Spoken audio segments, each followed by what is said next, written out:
எட்டில் வரக்கூடிய குரு மறைவு ஸ்தானத்துக்கு வராருங்க அப்படின்னாலும் அவரு கொஞ்ச நாளுக்கு அப்புறம், அதாவது நவம்பர் கிட்ட என்ன ஆவார் அப்படின்னா, ஜூன் ஜூலை ஆகஸ்ட் கொஞ்சம் கவனமா இருங்க.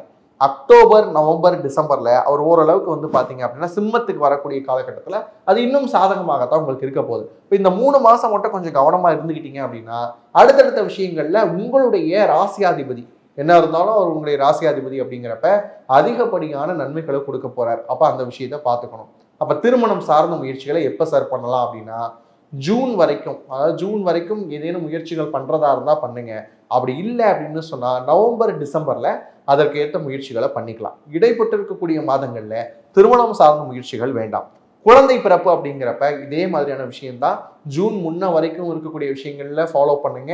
அப்படி இல்லை அப்படின்னா இந்த இடைப்பட்டு இருக்கக்கூடிய மாதங்கள்ல ஏதேனும் மருந்துகள் எடுத்துக்க முடியுமா அப்படிங்கிறத பார்த்துக்கோங்க. 9 குரு வரக்கூடிய காலகட்டம் ரொம்ப உயர்வான காலகட்டமாக அமையக்கூடிய வாய்ப்புகள் இருக்கு.